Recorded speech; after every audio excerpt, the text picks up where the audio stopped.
This podcast is part of the Deluxe Edition Network. To find other great shows on the network, head over to deluxeeditionnetwork.com. That's deluxeeditionnetwork.com.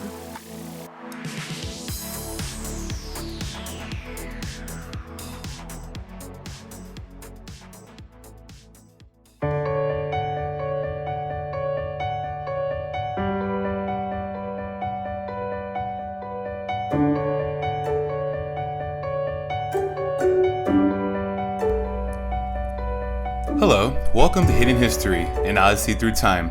I'm your host, John Rodriguez, and this is episode 22 of the best history podcast north of New York City. This is also the last episode of season 2 of this podcast, which over the last 11 episodes has covered victims and heroes of the Holocaust. With that being said, the title of today's episode is Distant Memories, the life of Dutch Holocaust hero Marion van Binsbergen.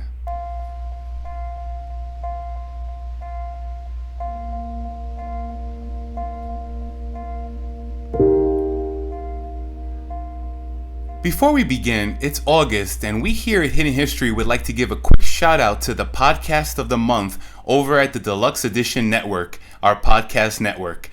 The two podcasts are called Quad Pro Quo and The Broken System.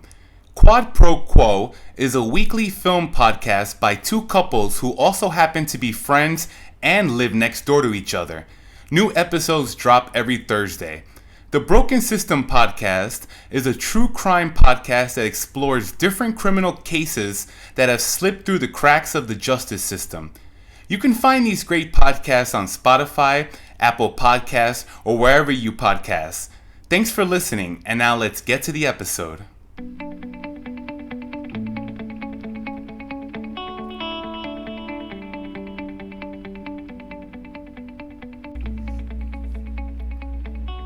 In his study of rescuers, Irvin Staub states, quote, "Goodness, like evil, often begins in small steps. Heroes evolve, they aren't born. Very often the rescuers made only a small commitment at the start, to hide someone for a day or two. But once they had taken that step, they began to see themselves differently, as someone who helps. What starts as mere willingness becomes intense involvement." So what inspired Marion van Binsbergen's willingness to help Jews? Well, while riding her bicycle to school one day in 1942 in the Netherlands, Marion came upon a group of Nazi soldiers liquidating a Jewish children's home and watched helplessly as they violently threw young children into a truck. This encounter transformed the life of the young Dutch woman forever, leading her to become an active resistor to the Nazi regime and ultimately saving the lives of 150 Jewish children during World War II. Over 3 years, she risked her life numerous times by hiding Jewish refugees, arranging falsified identification papers, finding non-Jewish homes to take in Jewish children, and performing what was known as the Mission of Disgrace, by falsely registering herself as the unwed mother of newborn babies to conceal their Jewish identity. Quote, "Most of us were brought up to tell the truth, to obey the secular law and the 10 Commandments," Marion reflected in a 1996 lecture about her wartime experiences. "By 1945, I had lied, stolen, cheated, deceived, and even killed." What began as mere willingness became intense involvement for Marion, especially when she was forced to kill a Dutch Nazi policeman who had shown up at her house searching for hidden Jews. Marion's story, hidden history that has remained long forgotten, is the story of a young, compassionate Dutch woman determined to do what was right, and a foreign government set on the complete systematic annihilation of Europe's Jewish population.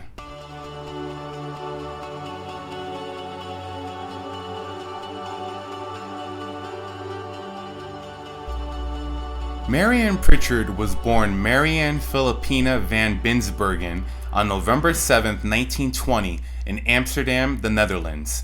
One of two children born to Jacob and Grace van Binsbergen, Marianne grew up in a comfortable middle-class home. Her father, a judge, was liberal and progressive in outlook and had a strong sense of right and wrong. Her mother, who was born in Britain, came from a family that valued the Anglican faith and Marion spent several years at an English boarding school. She also became a Girl Guide in the international scouting movement that was active in England at the time. Dinners and summer vacations were a time for long discussions, and young Marion's opinions were valued by her parents. This enabled her to think independently and feel a sense of competence. As she got older, Marion decided she wanted to be a therapist, and so at the age of 19, she enrolled at the Amsterdam School for Social Work. In May 1940, however, Nazi Germany invaded the Netherlands, and although she didn't know it yet, Marion's life was about to change forever.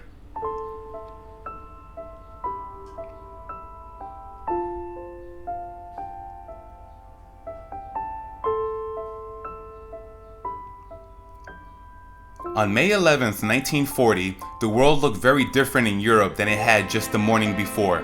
Nazi forces had attacked the Low Countries, the Netherlands, Belgium, Luxembourg, and France, on May 10th, although the invasions had not come as a complete surprise. Nazi Germany had been at war with Great Britain and France since September 1939, when Germany had invaded Poland and sparked World War II. With the invasions of Denmark and Norway in April 1940, it was only a matter of time before Hitler continued his conquest of Europe. The goal of the Germans was to conquer France. They wanted to bypass the French defense line at the eastern border by going through the Netherlands and Belgium. Their occupation of the Netherlands, which was a neutral country at the time, would also prevent England from setting up a base of operations on the European mainland. Hitler justified the attack with a lie in an attempt to influence public opinion. He claimed that England and France had been planning to attack German territory via the Netherlands and Belgium. Some German soldiers were therefore surprised when they never encountered any English soldiers in the Netherlands. Within 4 days, after witnessing the devastating bombing of Rotterdam and the threat of the same in Amsterdam, the Dutch army surrendered to Hitler. Fortunately, Queen Wilhelmina of the Netherlands had managed to avoid capture by the Nazis thanks to the fierce opposition of the Dutch soldiers and blunders made on the German side. At first, Queen Wilhelmina did not want to leave her country and her people, but she was forced to leave when the situation worsened.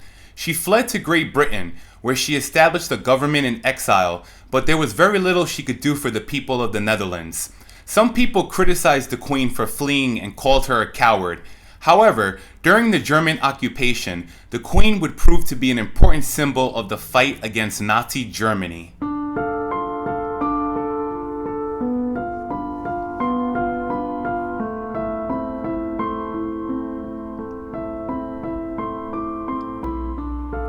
Things felt different for the Jewish population in the Netherlands. They had the most to fear from the Nazis. Some of them had fled Germany in the 1930s, and now they were being overtaken by the Nazis. In the months after the invasion, hundreds of Jews committed suicide. During 1940, the German occupation authorities banned Jews from the civil service and required Jews to register the assets of their business enterprises. In January 1941, the German authorities required all Jews to register themselves as Jews. A total of 159,806 persons registered, including 19,561 persons born of mixed marriages and some 25,000 Jewish refugees from the German Reich. After several months of escalating tension between the Dutch population and the German occupation authorities and the collaborators in the Dutch Nazi and fascist movements during the winter of 1940-1941, clashes erupted in Amsterdam between members of the WA, the paramilitary arm of the Dutch National Socialist movement, and the Jewish population. In the aftermath of these clashes, which lasted February 8th through the 11th, 1941, an order was issued to establish a Jewish Raad, or a Jewish council, in Amsterdam. In the territories they occupied, the Nazis set up Jewish councils that were kept in line through threats and empty promises. These councils helped the Germans administer their Jewish populations. Controversially, the Raad was involved in selecting Dutch Jews for labor camps, and in September 1943, the Nazis deported approximately 2,000 Dutch Jews to Westerbork concentration camp, including Jewish leaders of the Rad.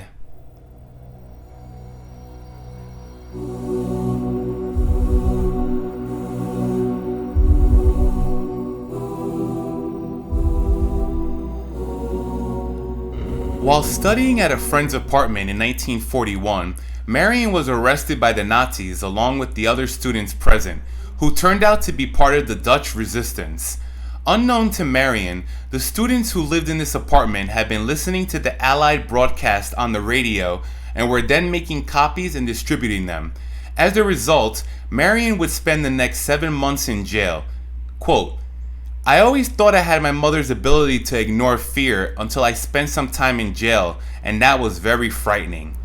Cleared of all charges, Marion was released from jail 7 months later, and in 1942, as she continued her studies in social work, Marion was working in a rehabilitation center when her supervisor asked her to shelter a 2-year-old Jewish boy who was in danger of being sent to a concentration camp.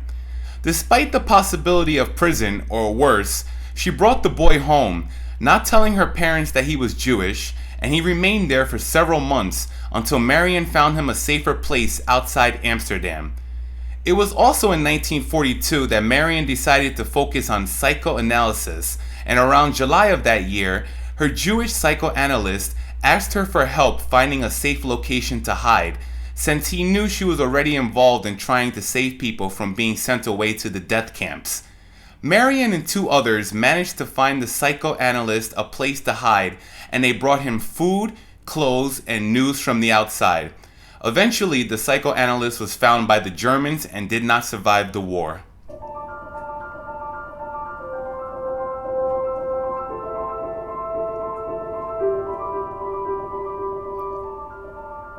One morning in 1942, while riding her bicycle to school, Marion passed a small Jewish children's home.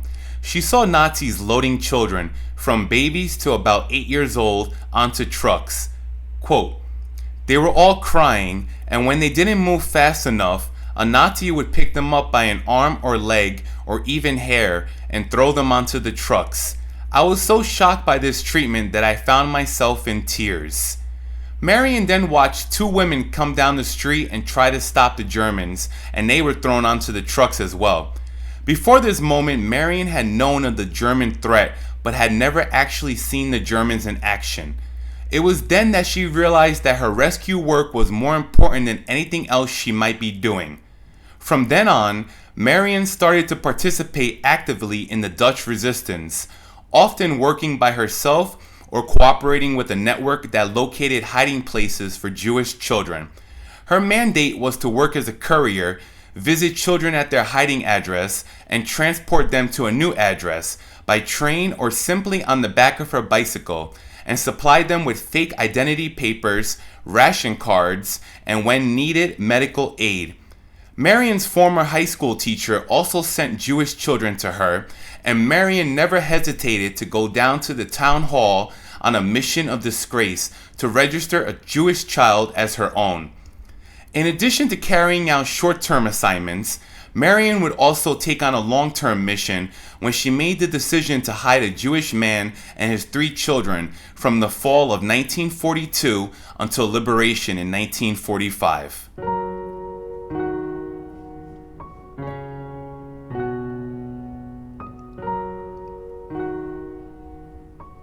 In the fall of 1942, 22-year-old Marion was asked by friends in the Dutch resistance to find a safe place for a Jewish man, Fred Pollock, and his 3 young children, Tom, Lex, and Erica.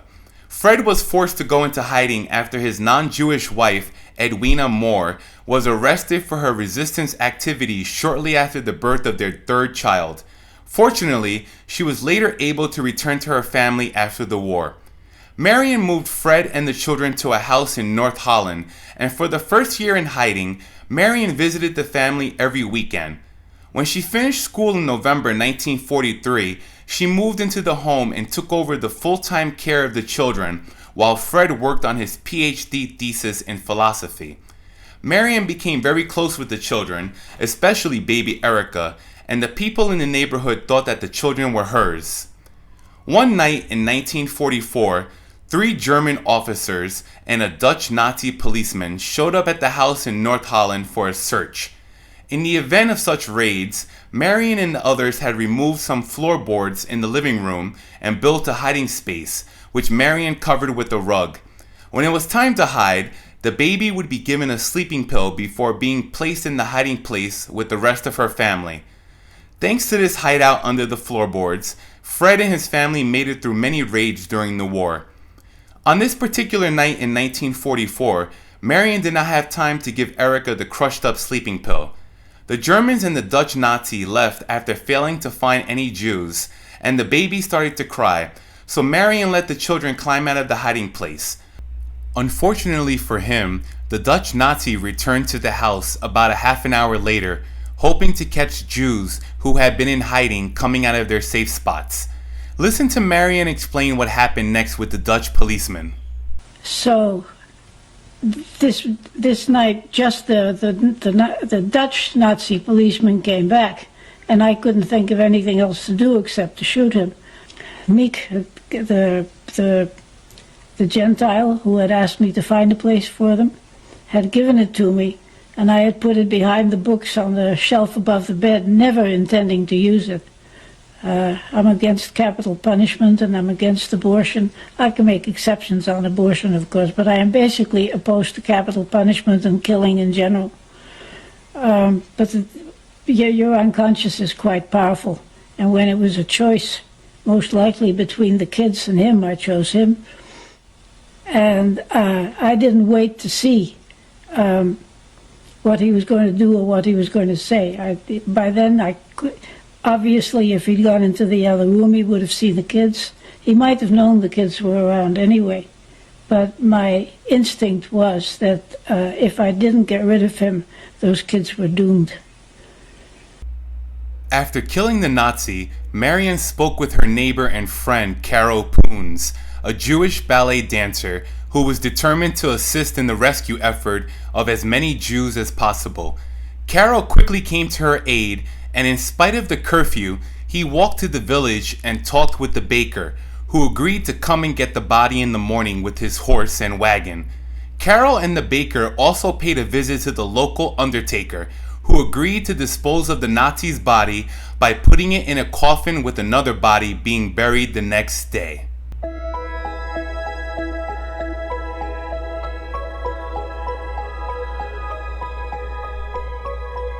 In July 1944, Marion added kidnapper to her resistance resume, but in this case, it was kidnapping for a very good reason.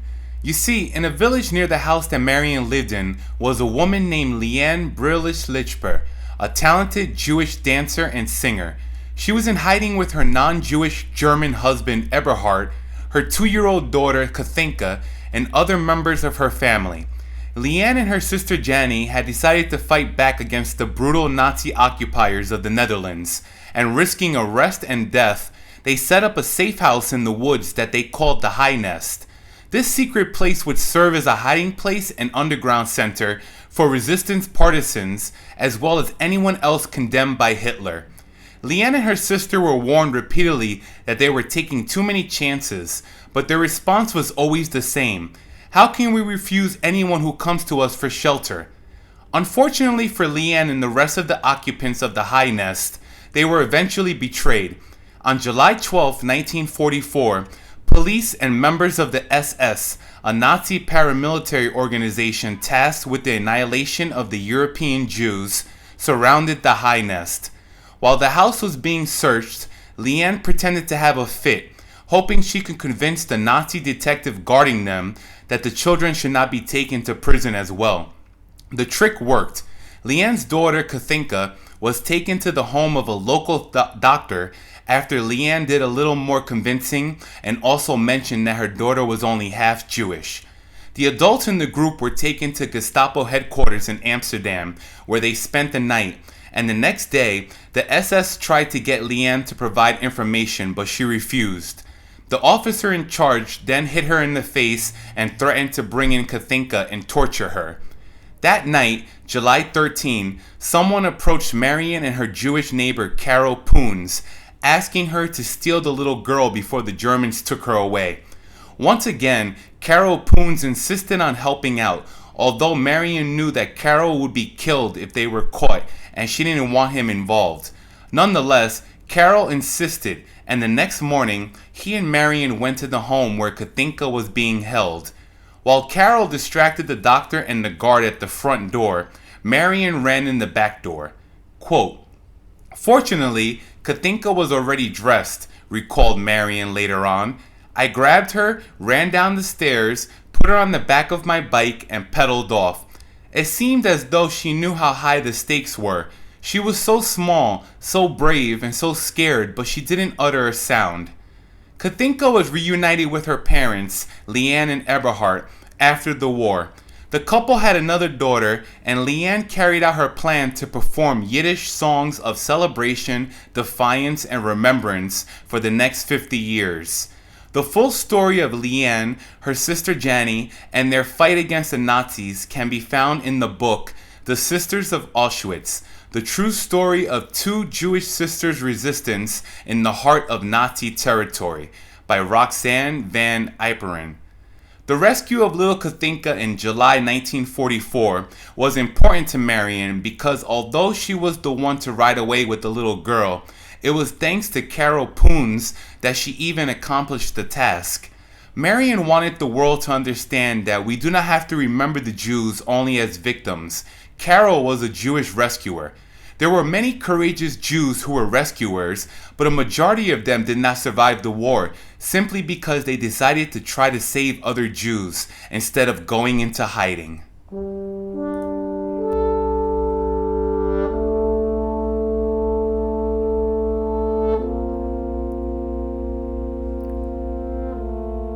During the winter of 1944-45, near the end of World War II, a famine known as the Hunger Winter hit the German-occupied Netherlands, especially in the densely populated western provinces. Marion headed north to look for food, riding her bicycle that had no tires by then and loaded down with some family silver. She successfully bartered with some farmers for food, and on her way back home, a German patrol stopped her as she was crossing a bridge. Marion and about 40 others were arrested, and the Germans confiscated her bicycle and the food she was carrying. When the prisoners were told they would be allowed to leave the next day, minus their food, Marion became enraged. She began to scream at her captors, telling them in fluent German what she thought of them, their Nazi leader, and the war they started. Others tried to shut her up, knowing that people had been killed for lesser offenses, but Marion couldn't stop. However, the Germans didn't say a word, and the next morning, Marion was escorted across the bridge on a truck, and her food and bicycle were returned to her with no comment. Quote, "I don't know what made them do it, but I do know that these Germans had some decency left," Marion later had to say about the situation.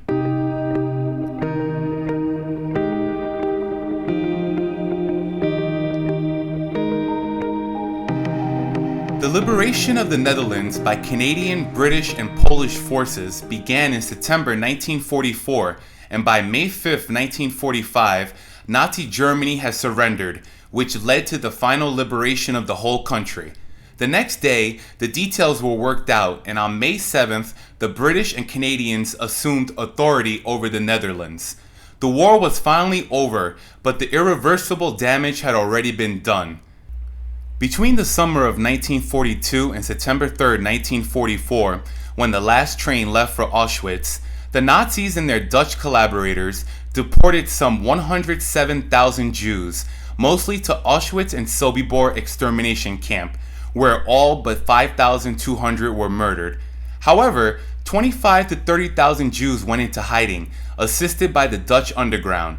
2/3 of those Dutch Jews who went into hiding managed to survive, including as many as 150 Jewish children that Marion van Binsbergen helped save. The end of the war meant that Fred Pollock and his 3 children, whom Marion had been hiding since the fall of 1942, would now move on with their lives. Giving up little Erica, who 24-year-old Marion had been raising as her own, was very hard for her, and so when she saw an ad in June 1945 to work for the United Nations Relief and Rehabilitation Administration in Germany, Marion applied for the job. Quote, "I went to work in the displaced persons camps for 2 reasons. It was a job and I needed a job, but most important, I thought I might find out quicker than if I stayed in Holland what had happened to a lot of my Jewish friends."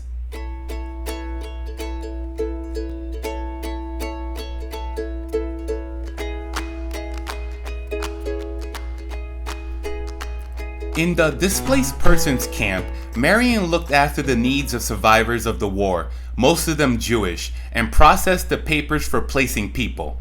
During that time, she met her future husband, Anton Tony Pritchard, who had been an officer in the U.S. Army. Captain Pritchard had been part of the force that liberated Buchenwald concentration camp, which left a lasting impression on him. The couple met at the Winsheim DP camp in Germany, where Tony was the director, and got married in April 1947. After 2 years of work with the United Nations, the couple decided it was time to begin a new chapter, and on May 29, they flew out of Berlin and landed the following morning in New York. From New York to Vermont in the 1970s, Marion became a psychoanalyst and mother of 3 sons. She also ran her own psychoanalysis practice for several decades. Marion didn't tell her sons about her experiences during the war until the early 1980s, and this was due to guilt she felt. Guilt that she didn't do enough for the Jews of the Netherlands. She always had a photo of baby Erica on her desk, but her sons just thought it was Marion as a baby. However, later in her life, Marion lectured extensively about her experiences as a rescuer during World War II. She insisted that she could not have done her work without the assistance, overt or implied, of neighbors, friends, and other members of the resistance. Marion also stressed the fact that Jews themselves were active participants in rescue activities and deserved to be recognized by Yad Vashem, Israel's official memorial to the victims of the Holocaust that only honors non-Jewish heroes of the Holocaust. In a 1996 lecture that Marion gave at the University of Michigan, she had the following to say about the issue. Conventional wisdom has divided the players in the grievous tragedy known as the Holocaust into 3 groups: perpetrators, victims, and bystanders. A 4th dimension was added in 1953 when the Israeli Knesset passed the Martyrs and Heroes Remembrance Law, which outlined the functions of Yad Vashem and provided a definition of the righteous among the nations of the world. Those people considered worthy of the title are defined as the high-minded Gentiles who risked their lives to save Jews during the Holocaust. Recognized rescuers are designated after a lengthy and meticulous investigation, but Yad Vashem, dedicated to memorializing and teaching the Holocaust, does not honor the Jewish heroes and rescuers, the Jewish righteous, if you will. It is the philosophy of Yad Vashem that Jews who rescued other Jews were merely doing their duty, while Gentiles who rescued Jews were doing something special. Not recognizing the moral courage, the heroism of the Jewish rescuers, who, if caught, were at much higher risk of the most punitive retaliation than we were, is a distortion of history, a distortion that should not be continued. It also contributes to the widespread fallacious notion that the Jews were cowards who allowed themselves to be led like lambs to slaughter. Nothing is farther from the truth.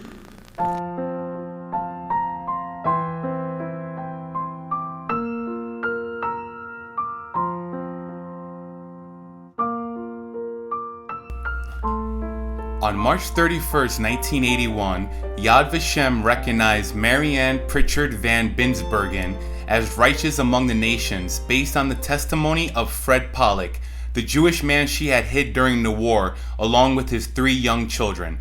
In 1991, Marianne's husband Tony Pritchard died, and in that same year, Marianne attended the Conference on the Hidden Child in New York, where she was reunited with Katinka, the little girl she had kidnapped from the Germans so many years before.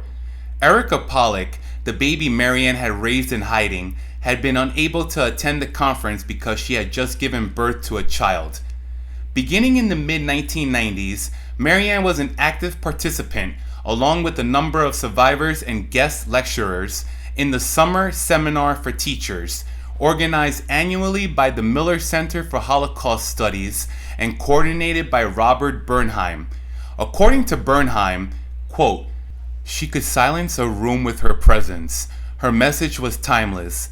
It is essential to care about our fellow human beings. Values matter. But in expressing these sentiments, she never preached or spoke down to her audiences." In 2003, Marianne received an honorary degree of Doctor of Laws at the University of Vermont. 3 years later, in 2006, Marianne relocated to Washington, D.C. in order to be closer to her son Ivor. Marion van Binsbergen Pritchard died in the nation's capital on December 11, 2016, at the age of 96. She was survived by her 3 sons, Arnold Pritchard of New Haven, Connecticut, Brian Pritchard of Los Angeles, and Ivor Pritchard of Washington, D.C., 8 grandchildren and a great-grandson. Quote, "My whole family is so grateful to her," Erica Pollock wrote in an email after Marianne died, according to the Washington Post. "No words will ever be enough to describe that deep gratitude we feel." Throughout her life, Marianne was a formidable advocate for children, first as a social worker and then as a practicing psychoanalyst. With the passing of Marianne van Binsbergen Pritchard, the world lost a brave and noble woman who acted on her convictions at a time when most other people stood by and looked on in dismay or turned away. May the memory of Marianne be a blessing to us all.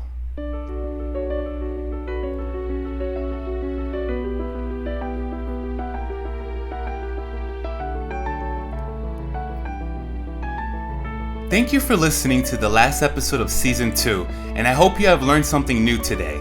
Season 2 of Hidden History has covered the lives of victims and heroes of the Holocaust. Many of their stories have been hidden in the pages of history and deserve to be told, which is why we decided to focus on the Holocaust for Season 2.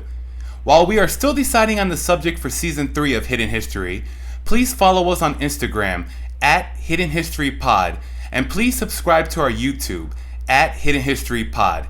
Now that Season 2 is done, a lot more content will be coming to Instagram and YouTube, so keep an eye out for that. We plan on starting Season 3 sometime at the end of September 2023, so please check our Instagram for updates. Pictures, newspaper clippings, and links to external articles relating to a particular episode are available on our website, hiddenhistorypod.com. Thanks again for listening. I'm John Rodriguez, and until we meet again, this has been Hidden History and Odyssey Through Time.